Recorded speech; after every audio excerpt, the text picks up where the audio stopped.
अस्सलामुअलैकुम student, this is sir Arsalan, your physics teacher.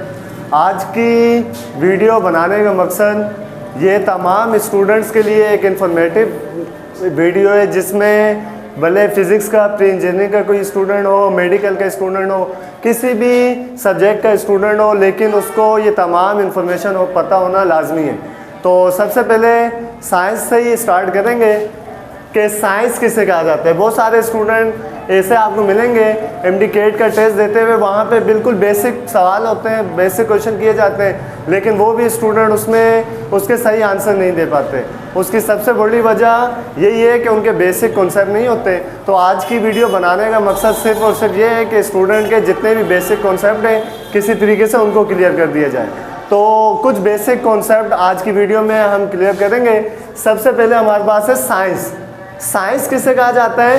Science information का नाम है। इंफॉर्मेशन, मालूमात, किसी भी किस्म की कोई भी इंफॉर्मेशन हो उसको हम स्टडी करते हैं साइंस में। तो लिख देते हैं साइंस क्या है? इंफॉर्मेशन। Information about universe. क्या मतलब इंफॉर्मेशन अबाउट द यूनिवर्स या knowledge about the universe? Science जो है इंफॉर्मेशन है, इंफॉर्मेशन अबाउट द यूनिवर्स। पूरी कायनात, पूरी दुनिया में किसी भी चीज़ के बारे में जानना, इल्म, वो हमारे पास कहलाता है साइंस। इस साइंस को आगे दो टाइप्स में तकसीम किया गया है। सबसे पहली जो है हमारे पास फिज़िकल साइंस और दूसरी हमारे पास जो है वो बायोलॉजिकल साइंस। अब फिज़िकल साइंस क्या होती है, बायोलॉजिकल साइंस क्या होती है? फिज़िकल साइंस के अंदर हम स्टडी करते हैं नॉन लिविंग थिंग्स को, गैर जानदार चीज़ों को। जितनी भी इंफॉर्मेशन नॉन लिविंग थिंग्स के बारे में होगी उनको हम स्टडी करेंगे फिज़िकल साइंस में। इसके साथ ऐसी इंफॉर्मेशन जो हमें बताया, इंफॉर्मेट करें लिविंग थिंग्स के बारे में, जानदार चीज़ों के बारे में, उसको हम स्टडी करेंगे बायोलॉजिकल साइंस में। तो शॉर्टली लिखेंगे कि फिज़िकल साइंस के अंदर हम स्टडी करेंगे नॉन लिविंग थिंग्स को। नॉन लिविंग थिंग्स मैंने शॉर्ट में लिखे है, सिर्फ आप सुने और याद हो जाए आपको कि क्या करते हैं फिज़िकल साइंस के अंदर हम नॉन लिविंग थिंग्स को स्टडी करते हैं। फिर हमारे पास बायोलॉजिकल साइंस। अभी बताया कि बायोलॉजिकल साइंस के अंदर हम स्टडी करते हैं लिविंग थिंग्स को। लिविंग थिंग्स का मतलब जानदार चीज़ों को, ऐसी चीज़ें जो अपनी पोजीशन को खुद से चेंज कर रही हों, ऐसी चीज़ों को हम कहते हैं लिविंग थिंग्स, मतलब जानदार चीज़ें। अब इस फिज़िकल साइंस के अंदर हम कौन से सब्जेक्ट को स्टडी किया जाता है? बायोलॉजिकल साइंस के अंदर कौन से सब्जेक्ट को स्टडी किया जाता है? ये भी हर स्टूडेंट्स को पता होना चाहिए कि फ़िज़िकल साइंस के अंदर हम स्टडी करते हैं फिज़िक्स, केमिस्ट्री, फिर मैथ, इसी तरीके से वो सारे सब्जेक्ट जो हमें इंफॉर्मेशन दें अबाउट नॉन लिविंग थिंग्स, गैर जानदार चीज़ों के बारे में स्टडी जो आपके पास होगी, उन तमाम को इन सब्जेक्ट में स्टडी किया जाएगा, जो असल में बेस करती है किससे? फिज़िकल साइंस से। इसी तरीके से बायोलॉजिकल साइंस के अंदर भी कुछ ऐसे सब्जेक्ट होने चाहिए जिनमें हम बायोलॉजिकल साइंस मतलब जानदार चीज़ों के बारे में स्टडी करें। तो इसमें जो हमारे पास मेडिकल के वो ज़्यादा इंपॉर्टेंट सब्जेक्ट हैं। हमारे पास है कि जूलॉजी और दूसरी हमारे पास बॉटनी। अब ये जूलॉजी और बॉटनी, बायोलॉजी के ऐसे सब्जेक्ट जो जानदार चीज़ों के बारे में स्टडी करते हैं, वो हमारे पास एक कहलाता है जूलॉजी और दूसरा हमारे पास कहलाता है बॉटनी। अब असल में जो हमारा टॉपिक था जिसमें हमने क्लियर करने थे कॉन्सेप्ट के बारे में, तो आती है फ़िज़िक्स। अब फिज़िक्स क्या है? फ़िज़िक्स की 9th क्लास में आप देखेंगे डिफरेंट डेफिनेशन मिलेगी, फर्स्ट ईयर में देखेंगे डिफरेंट डेफिनेशन मिलेगी। अब बहुत सारी डेफिनेशंस मौजूद हैं, लेकिन आपको ऐसी याद होनी चाहिए कि जब भी कोई भी किसी भी किस्म की कोई इन्फॉर्मेशन हो, एमडी कैट के टेस्ट में यकीनन किसी भी तरह की इन्फॉर्मेशन पूछी जा सकती है, तो आप लोगों को वो क्लियर होनी चाहिए। तो फिज़िक्स में हम मैटर और एनर्जी के बारे में स्टडी करते हैं। फिज़िक्स एक ऐसी ब्रांच जिसमें हम मैटर मतलब मादा या एनर्जी, तवानाई के बारे में स्टडी करें, उसे कहा जाता है physics. Physics is the branch of science that deal with the matter and energy, मतलब कि ऐसी ब्रांच जो हमें मादे और तवानाई के बारे में और इनका आपस में इंटरेक्शन है। आपस में क्या इंटरेक्शन है? तो आपके पास मोशन के कॉन्सेप्ट जितने हैं या रेस्ट के बारे में जितने कॉन्सेप्ट हैं, सारे के सारे हम किस में स्टडी करते हैं? फिज़िक्स में। इसी तरीके से एक और डेफिनेशन यकीनन आप लोग ने पढ़ रखी होगी कि physics is the branch of science which observe the nature. Physics जो है वो एक ऐसी ब्रांच है साइंस की जो नेचर को ऑब्जर्व करती है और फिर उसको बताती है किस चीज़ के बारे में, रिप्रेजेंट इट मैथमेटिकली, उसको फॉर्मूलाज के ज़रिए रिप्रेजेंट करके देती है and conclude with the experiment, और तजुर्बात के ज़रिए अपनी बात को साबित करती है। तो इसको कहा जाता है फिज़िक्स। लेकिन शॉर्ट में एक ऐसी डेफिनेशन में आप लोगों को बताऊंगा, अगर आप लोगों को वो याद रही तो जब भी कहीं पे भी फिज़िक्स का नाम आए आपको पता होना चाहिए कि फ़िज़िक्स का मतलब ये होता है। तो याद रखें, आपने बिल्कुल बेसिक डेफिनेशन ये याद रखनी है कि फ़िज़िक्स डील करती है मोशन ऑफ द ऑब्जेक्ट के बारे में। जब भी कहीं पर भी किसी भी किस्म की मोशन होगी, हरकत होगी, उसको हम स्टडी करेंगे फ़िज़िक्स में। तो यहाँ लिख देते हैं definition, physics deals with motion of object. क्या मतलब कि फिज़िक्स के अंदर हम डील करते हैं किस चीज़ के बारे में, मोशन ऑफ ऑब्जेक्ट के बारे में। जब भी किसी भी किस्म की मूवमेंट होगी, हरकत होगी, उसको हम स्टडी करेंगे फिज़िक्स में। अब बारी आती है मैटर की एंड एनर्जी। इसको भी अक्सर स्टूडेंट जानते हैं कि मैटर किसे कहा जाता है, एनर्जी किसे कहा जाती है। याद रखें कि मैटर को उर्दू में कहा जाता है मादा। Anything that occupy space and having mass is known as matter. ये आपने यकीनन याद कर रखी होगी कि मैटर मतलब मादा, कोई भी ऐसी चीज़ जो जगह घेरे या वजन रखे मैटर या मादा कहलाता है। इसके साथ आपने एक डेफिनेशन और याद रखनी है, the thing which we can feel with our 5 senses. ऐसी चीज़ जिसको हम अपने 5 सेंसेस की मदद से फील कर लें तो वो आपके पास कहलाती है मैटर। लाजमी नहीं है कि जगह घेरे या वजन रखे, ऐसी बहुत सारी चीज़ें आपको नज़र आएंगी। जैसे साउंड एक फॉर्म ऑफ एनर्जी कहा जाता है, फिर ये आपके पास चेंज होकर मैटर में मिलती है। तो याद रखें कि मैटर की definition, anything which we can feel with our 5 senses is known as matter, उसे कहा जाता है मैटर। और उसके बाद याद रखें कि इस मैटर की स्टेट्स होती हैं, यकीनन याद होगी आपके पास 3 स्टेट्स में नॉन मैट्रिक तक पढ़ाई जाती है, फिर आगे 4th स्टेट होती है आपके पास solid, liquid, gas and plasma. ये सारी स्टेट्स ऑफ मैटर है। लिख देता हूँ मैं, solid, liquid, gas and plasma, ये आपके पास स्टेट्स ऑफ मैटर है जिसमें हम मादे की हालतों के बारे में स्टडी करते हैं। वो आपके पास कहलाती है स्टेट्स ऑफ मैटर। अब स्टडी करेंगे एनर्जी। याद होगी कि एनर्जी को तवानाई कहा जाता है। Anything by which we can work, the ability to do any work is known as energy. कोई भी काम करने की सलाहियत तवानाई कहलाती है। अब इसकी मज़ीद 2 टाइप्स हैं आपके पास। एक आती है काइनेटिक एनर्जी और दूसरी आती है पोटेंशियल एनर्जी। अब काइनेटिक एनर्जी और पोटेंशियल एनर्जी को भी एक वर्ड से हम याद करेंगे कि सिर्फ एक वर्ड अगर आपके माइंड में हो तो वो आपको डेफिनेशन का मतलब कम्प्लीटली याद हो जाए। जब भी कोई भी डेफिनेशन लिखनी हो, मैं इसीलिए सिर्फ कॉन्सेप्ट बता रहा हूँ कि अगर आपने इसकी डेफिनेशन बनानी हो वो आप खुद बना सकते हैं। जैसे काइनेटिक एनर्जी के लिए हम एक वर्ड याद रखेंगे, मोशन। मोशन का अभी बताया था आपको कि मोशन कहते हैं हरकत को। Anything that can change the position with respect to its surrounding.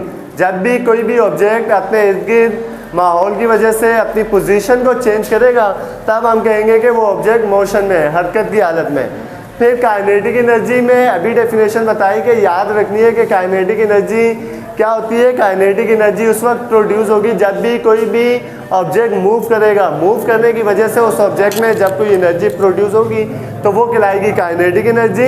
इसी तरीके से पोटेंशियल एनर्जी के लिए भी एक वर्ड आपने याद रखना है कि पोटेंशियल एनर्जी क्या होती है। पोटेंशियल एनर्जी के लिए हम याद रखेंगे पोजीशन। पोजीशन, जब भी कोई भी ऑब्जेक्ट अपनी पोजीशन को चेंज करेगा। अब इसकी मज़ीद टाइप्स होती है, ग्रेविटेशनल पोटेंशियल एनर्जी होती है, इलास्टिक पोटेंशियल एनर्जी होती है, इलेक्ट्रिक पोटेंशियल एनर्जी होती है। उसको हम आने वाली नेक्स्ट वीडियो में इंशाल्लाह डिस्कस करेंगे। याद रखेंगे potential energy due to position, जब भी कोई भी ऑब्जेक्ट अपनी पोजीशन को चेंज करता है तो उसमें एक एनर्जी प्रोड्यूस होती है जिस एनर्जी को कहा जाता है पोटेंशियल एनर्जी। अब उसके बाद हमारे पास आती है फिज़िकल क्वांटिटीज़। अब फिज़िकल क्वांटिटीज़ वो तमाम क्वांटिटीज़ जिनको हम मेज़रमेंट कर सकें, पैमाइश कर सकें, नाप सकें, वो हमारे पास कहलाती है physical quantities. Anything that can be measure by any method is known as physical quantities, वो क्वांटिटीज़ हमारे पास कहलाती है फिजिकल क्वांटिटीज़। याद रखें, ऐसी तमाम क्वांटिटीज़ जो भी हमारे पास किसी भी किस्म की कोई भी क्वांटिटी मौजूद हो उसको हम मेजरमेंट कर सकते हैं। इट मीन्स जितनी भी क्वांटिटीज़ आप फिज़िक्स में पढ़ेंगे वो तमाम की तमाम कहलाती हैं फिजिकल क्वांटिटीज़। लेकिन इस फिजिकल क्वांटिटीज़ को मज़ीद 2 टाइप्स में डिवाइड किया गया है, जिसमें सबसे पहले हमारे पास आती है फंडामेंटल क्वांटिटीज़ और फिर आती है हमारे पास ड्राइव क्वांटिटीज़। अब फंडामेंटल क्वांटिटीज़ को बेस क्वांटिटीज़ के नाम से भी आपने पढ़ रखा होगा कि फंडामेंटल क्वांटिटीज़ क्या होती है। फंडामेंटल क्वांटिटीज़ वो क्वांटिटीज़ होती हैं विच आर फिक्स, जो फिक्स होती हैं, जिनका नेम रख दिया गया है, जिसमें हम खुद से चेंज नहीं कर सकते। जैसे इसका नेम रखा मार्कर, हमारे पास है वाइट बोर्ड। ऐसी बहुत सारी चीज़ें जो हमारे पास फिक्स होती हैं जिनमें हम चेंजिंग नहीं कर सकते, वो आपके पास कहलाती हैं क्वांटिटीज़ जो फिक्स होती हैं, वो हमारे पास कहलाती है फंडामेंटल क्वांटिटीज़, जिन्हें हम बेस क्वांटिटीज़ भी कहा जाता है। और ये हमारे पास होती हैं 7। यकीनन याद होंगी, MCQs आता है कि how many types of base quantities, तो you should have to know that there are 7 fundamental और बेस क्वांटिटीज़। उसके बाद बारी आती है ड्राइव क्वांटिटीज़। अब ये ड्राइव क्वांटिटीज़ वो क्वांटिटीज़ होती हैं जिन्हें हम बेस क्वांटिटीज़ से मिला के बनाते हैं। अब जितनी क्वांटिटीज़ को हम बेस क्वांटिटीज़ से मिला के बना रहे होंगे, 2 बेस 3 या 4 बेस क्वांटिटीज़ को मिलाएं। जैसे फॉर एग्जांपल के तौर पे हमारे पास है एक्सेलरेशन। यकीनन याद होगा एक्सेलरेशन का फॉर्मूला। एक्सेलरेशन हमारे पास बराबर होता है rate of change of velocity. अब वेलोसिटी को टाइम से डिवाइड करने से हमें मिलेगा एक्सेलरेशन। अब वेलोसिटी को देखेंगे कि बेस क्वांटिटी है या ड्राइव क्वांटिटीज़ है। याद रखें, आपको मैंने अभी बताया कि जो फंडामेंटल या बेस क्वांटिटीज़ होती हैं 7 होती हैं। हमारे पास जो वेलोसिटी है वो ड्राइव क्वांटिटीज़ है, क्योंकि ये खुद बेस क्वांटिटीज़ से मिलकर बनी है। मतलब rate of change of displacement is known as velocity. इसका मतलब है वेलोसिटी भी बेस क्वांटिटीज़ से मिलकर बनी थी। तो ऐसी तमाम क्वांटिटीज़ जो बेस क्वांटिटीज़ से ड्राइव की जाती हैं, आखिज़ की जाती हैं, निकाली जाती हैं, मालूम की जाती हैं, वो हमारे पास कहलाती हैं ड्राइव क्वांटिटीज़। अब ड्राइव क्वांटिटीज़ के बाद हमें एक और कॉन्सेप्ट, बहुत सारे स्टूडेंट इसमें कंफ्यूज हो रहे होते हैं कि ये स्केलर क्वांटिटीज़ और वेक्टर क्वांटिटीज़ में क्या डिफरेंस है। तो आज मैं आप लोगों को एक ऐसी ट्रिक बताऊंगा जिससे आप लोग ने यकीनन याद रखना है और कभी भी आपने इसको नहीं भूलना, हमेशा के लिए याद रखनी है कि आपके पास स्केलर क्वांटिटीज़ वो क्वांटिटीज़ होती हैं जिनको डिस्क्राइब करने के लिए आपको 2 थिंग्स की ज़रूरत हो, 2 चीज़ों की ज़रूरत हो, जिसमें आपके पास एक आती है magnitude of the object and unit. जब भी ऐसी तमाम क्वांटिटीज जिनको आप उनके magnitude means mass and unit और स्पेसिफिक उसके यूनिट की मदद से डिस्क्राइब कर सकें, वो हमारे पास कहलाती हैं स्केलर क्वांटिटीज़। फॉर एग्जांपल के तौर पे आप शॉप पे जाएं, शॉप पे कहें कि 5 kg शुगर दे दें, 5 kg शुगर। अब आपने सिर्फ इतना कह के आपकी बात कंप्लीट हो जाएगी, आपको और मज़ीद एक्सप्लेनेशन की ज़रूरत नहीं होगी। जिसमें 5 आपको जो नज़र आ रहा है ये आपके पास है मैग्नीट्यूड, और kg जो नज़र आ रहा है वो आपके पास है यूनिट। इट मीन्स हमने उसके मैग्नीट्यूड और यूनिट की मदद से अपनी बात को कंप्लीट डिस्क्राइब कर दिया, हमें मज़ीद एक्सप्लेनेशन की ज़रूरत नहीं है। तो ये ऐसी क्वांटिटीज़ हमारे पास कहलाती हैं स्केलर क्वांटिटीज़। उसके बाद बारी आती है वेक्टर क्वांटिटीज़। वेक्टर क्वांटिटीज़ वो क्वांटिटीज़ होती हैं जिनको डिस्क्राइब करने के लिए हमें मैग्नीट्यूड, यूनिट के साथ साथ डायरेक्शन की भी ज़रूरत हो, वो क्वांटिटीज़ हमारे पास कहलाती हैं vector quantities. Magnitude, unit and direction. हमें वेक्टर क्वांटिटीज़ को जब भी डिस्क्राइब करना होगा हमें बताना होगा कि मैग्नीट्यूड क्या चीज़ है, कितना है, यूनिट एंड डायरेक्शन। इन तमाम तीनों चीज़ों को मिला के हम डिस्क्राइब करते हैं वेक्टर क्वांटिटीज़ को। Those quantities which can be describe by their magnitude, unit and specific direction is known as vector quantities. For example के तौर पे अगर किसी स्टूडेंट को कोचिंग से या कॉलेज से घर तक जाना हो और कहा जाए कि 1 किलोमीटर का डिस्टेंस है कोचिंग से लेके घर तक का। अब 1 किलोमीटर में हमारे पास जो 1 है वो इसका आ गया मैग्नीट्यूड, और जो किलोमीटर है ये इसका आ गया यूनिट। बट मैग्नीट्यूड और यूनिट की मदद से हमें ये वेक्टर क्वांटिटीज़ को डिस्क्राइब नहीं कर सकते। हमें इसके साथ साथ हमें डायरेक्शन का बताना लाजमी होगा कि किस डायरेक्शन में, लेफ़्ट की तरफ, राइट की तरफ। हम जब तक अपनी डायरेक्शन को मेंशन नहीं करेंगे तब तक वो हमारी बात कंप्लीट नहीं हो सकती। तो ऐसी तमाम क्वांटिटीज जिनको डिस्क्राइब करने के लिए हमें मैग्नीट्यूड, यूनिट, उसके साथ साथ डायरेक्शन की भी ज़रूरत हो, सिम्त की भी ज़रूरत हो, तो वो हमारे पास कहलाती हैं वेक्टर क्वांटिटीज़। अब इन वेक्टर को रिप्रेजेंट करने के भी तरीके हैं कि अगर वेक्टर क्वांटिटीज़ आपने कहा कि ये है, तो आप रिप्रेजेंट करना भी बताना होगा कि वेक्टर को हम कहीं लिखा हुआ हो तो हम कैसे बताएंगे कि ये वेक्टर क्वांटिटी है या स्केलर क्वांटिटी है। तो उसके लिए भी हमारे पास मौजूद है representation of vector. Representation of vector के ज़रिए हम बताएंगे कि ये वेक्टर क्वांटिटीज़ हैं। रिप्रेजेंटेशन ऑफ वेक्टर को रिप्रेजेंट करने के लिए हमारे पास दो मेथड यहाँ डिस्कस करेंगे हम, analytical method and graphical method. अब एनालिटिकल मेथड में किस तरीके से रिप्रेजेंट किया जाता है वेक्टर को, और उसके बाद ग्राफिकल मेथड में किस तरीके से डिस्क्राइब किया जाता है, किस तरीके से दिखाया जाता है, वो हमारे पास कहलाता है ग्राफिकल मेथड। एनालिटिकल मेथड में याद रखें, जब भी हमें बताना हो कि ये वेक्टर क्वांटिटीज़ हैं तो दो तरीके इसमें अपनाए जाते हैं। सबसे पहले या तो हम कोई भी लेटर है उसको बोल्ड कर देंगे, बोल्ड किया हुआ होगा, हम समझ जाएंगे कि ये आपके पास जो क्वांटिटी है ये आपके पास वेक्टर क्वांटिटी है, क्योंकि बोल्ड हुआ है। पहली निशानी मैंने आपको ये बताई कि याद रखनी है कि अगर किसी बहुत सारी क्वांटिटीज़, फॉर एग्जांपल के तौर पे एक्सेलरेशन मौजूद है, डिस्टेंस कहीं पे मौजूद है, कहीं पर मास मौजूद है, इसी तरीके से वेलोसिटी मौजूद है। अब हमें कैसे पता चले कि इनमें से स्केलर क्वांटिटीज़ कौन सी हैं और वेक्टर क्वांटिटीज़ कौन सी हैं? तो पहले मैंने आपको तरीका बताया कि याद रखें कि वेक्टर क्वांटिटीज़, अगर हम देखेंगे क्वांटिटीज़ को कि जो बोल्ड हुई है, इट मीन्स वो वेक्टर क्वांटिटी है। इसी तरीके से एक दूसरा भी तरीका है, एनालिटिकल मेथड के अंदर ही हम पहचान जाएंगे कि ये वेक्टर क्वांटिटी है। याद रखें कि वेक्टर क्वांटिटीज़ को देखने के लिए, रिप्रेजेंट करने के लिए हमारे पास एक और तरीका बताया गया है, जिसमें हमारे पास वेक्टर के ऊपर कोई भी अगर क्वांटिटी है तो उसके ऊपर आपको एरो नज़र आएगा।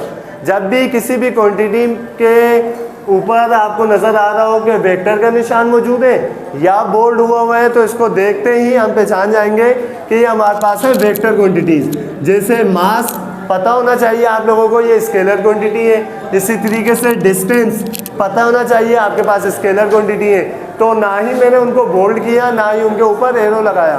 तो याद रखें, अगर कोई भी क्वांटिटी बोल्ड हुई हो या एरो लगा हुआ हो तो हम ऐसी क्वांटिटीज़ को कहते हैं वेक्टर क्वांटिटीज़ को, और ये हमारे पास कहलाते हैं इसके रिप्रेजेंट करने का एक तरीका। अब दूसरा तरीका ग्राफिकल मेथड है। हम इसको रिप्रेजेंट करने के लिए ग्राफ के ज़रिए रिप्रेजेंट किया जाता है।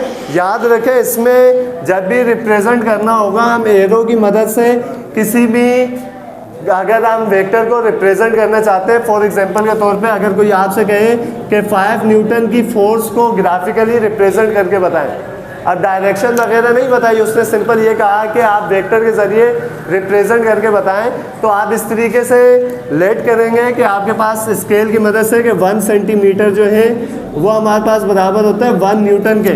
तो आप स्केल की मदद से 5 सेंटीमीटर की एरो वेक्टर ड्रॉ करेंगे, और इसका जो स्टार्टिंग पॉइंट होगा वो आपके पास कहलाएगा हेड।